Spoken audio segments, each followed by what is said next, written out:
आज श्री कृष्णायन देशी गोरक्षाशाला के माध्यम से पूरे देश के हमारे भारतवर्ष की जो आध्यात्मिक और धर्म प्रेमी जो हमारे देश के लोग हैं, जो 2021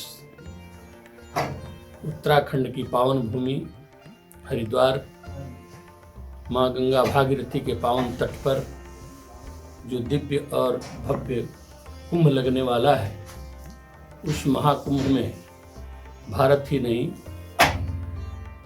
परंतु पूरे विश्व से सनातन धर्मावलंबी एवं अनेक धर्म के मानने वाले भी लोग इस कुंभ के दर्शन करने के लिए आने के लिए वर्षों से प्रतीक्षारत रहते हैं। वह घड़ी आ चुकी है। मैं पूरे देश की जनता से और भारतवर्ष जो आध्यात्मिक और भारतीय संस्कृति के जो हमारे प्रेमी लोग हैं, हमें इस भारत को बचाना है। पॉलीथीन मुक्त भारत से हमें हटाना है और पॉलीथीन से हमारे पर्यावरण के ऊपर सबसे बड़ी जो दुष्प्रभाव पड़ रहा है वह हमारे देश की जो संस्कृति की प्राण आधार हैं गौ माता, सबसे ज़्यादा अधिक व्यथित हैं। हम निवेदन करते हैं, पूरे देश की करबद्ध प्रार्थना करते हैं जनमानस को भी और हमारे देश के आध्यात्मिक धर्म गुरुओं से कि हमें बचाना है, हम सबको मिलकर के बचाना है। गौ माता को बचाना है, धरती माता को बचाना है, हमें जल को बचाना है, हमें आकाश तत्व को बचाना है, हमें पर्यावरण को बचाना है। पर्यावरण को बचाना ही हमारे धर्म और संस्कृति को बचाने जैसा है। तमाम जब हम घर से निकलते हैं तो हम अपनी सहूलियत से केवल दुकानदार के पास जाते हैं और दुकानदार हमें पॉलीथीन में सब्जी दे देता है, हमें बहुत सी वस्तुएं दे देता है, चिप्स दे देता है। हम अपने बच्चे के लिए तो लाते हैं, हम जब वो ला करके अपने घर से उस कूड़े में फेंक देते हैं, उसमें हरी सब्जी के छिलके और एक दो रोटियां डाल देते हैं और हम समझते हैं कि हम बहुत बड़ा पुण्य कर रहे हैं, लेकिन हम पुण्य नहीं कर रहे हैं। हमसे एक बहुत बड़ा महापाप हो रहा है।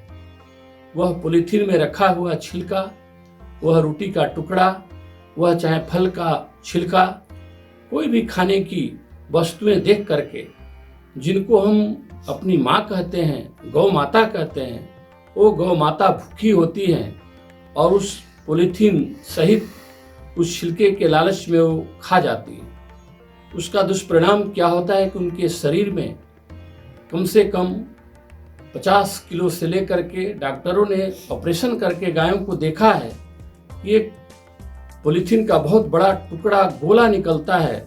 जिस तरह से हम लोग के शरीर में एक पथरी रोग होता है, जिस पथरी के रोग से व्यक्ति तड़पता है, मछली की तरह तड़पता है और वह डॉक्टर के पास जाता है, लेकिन वो गौ माता जो अपनी बात हम लोग के सामने रख नहीं सकती है, बोल नहीं सकती है, वो वेदना को प्रकट नहीं कर सकती है, लेकिन हम एक गौ हत्या के भी दोषी हो जाते हैं। कहीं ना कहीं जाने अनजाने में हमसे वो पाप हो रहा है। इसलिए इस महाकुंभ में हम पधारें तो गंगा स्नान से भी सर्वश्रेष्ठ स्नान होगा कि हम अपने घर से एक छोटा सा कपड़े का थैला लेकर के निकलें। हमें सब्जियां खरीदनी हो तो हम उसमें लें, हमें कोई भी वस्तु ऐसी लेनी हो उसको हम उसमें रखें। तो इससे बड़ा गंगा स्नान हमें लगता है उससे बड़ा कोई कुंभ नहीं होगा। हम पर्यावरण की रक्षा करेंगे, सबसे बड़ा गौ माता की रक्षा करेंगे। और केवल गौ माता ही नहीं, हम जब जाते हैं हमें फूल दे दिया जाता है, पॉलीथीन में दे दिया जाता है। हमने माला तो भगवान को चढ़ाया, अपने गुरुजनों को चढ़ाया, लेकिन उस पॉलीथीन को हम कहीं ना कहीं फेंक देते हैं। जब बारिश होती है वो बारिश के माध्यम से भी हमारी नदियों में जाता है, नदियाँ हमारी प्रदूषित होती हैं और उस प्रदूषित से नदियाँ जब प्रदूषित हुई तो हमारा जल प्रदूषित हुआ, हमारी मिट्टी प्रदूषित हुई। आपने देखा होगा बहुत जगह जब आप मकान बनाते हैं, बड़े बड़े कोई भवन बनाते हैं, जब आप वहाँ जेसीबी से खुदाई करते हैं, चाहे मजदूर खुदाई करता हो, तो वहाँ बरसों से पड़ी हुई पॉलीथीन मिलती है। वह पॉलीथीन न तो गलती है न जलती है। उस धरती माता को जिस पॉलीथीन दब जाता है, उस पॉलीथीन के नीचे से कोई भी हमारी चाहे औषधीय पौधा हो या पेड़ हो, कुछ भी नहीं निकलता है।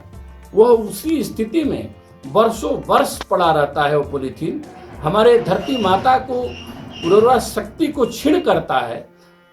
धरती माता में जो बीज से जो पौधे अंकुरित होने चाहिए, अंकुरित होकर एक वृक्ष बनना चाहिए, उसमें भी बाधक होता है। इसलिए हम उस पॉलीथीन से केवल गौ माता की ही नहीं, जल को भी प्रदूषित कर रहे हैं।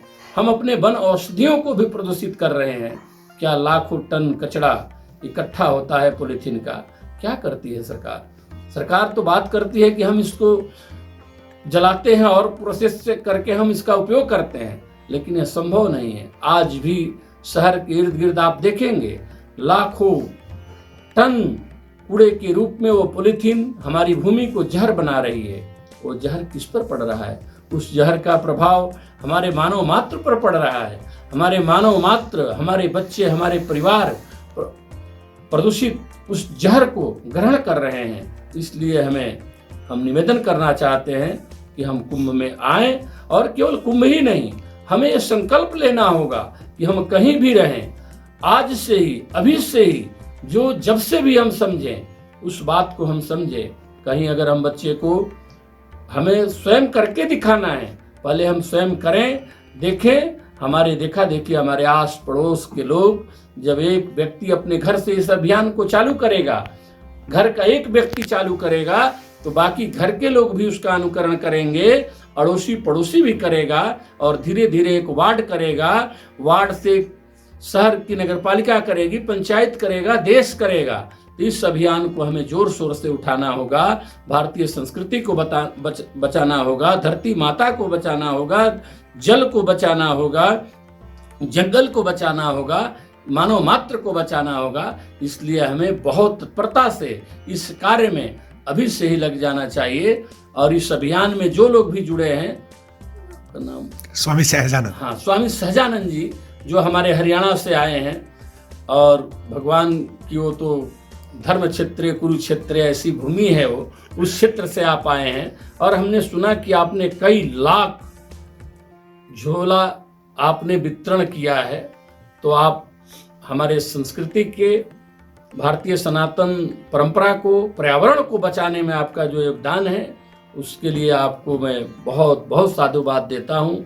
आपका अभियान केवल आपका नहीं है, यह मानव मात्र का है, यह सबका है। हम सबको मिलकर के इस अभियान को आगे बढ़ाना चाहिए।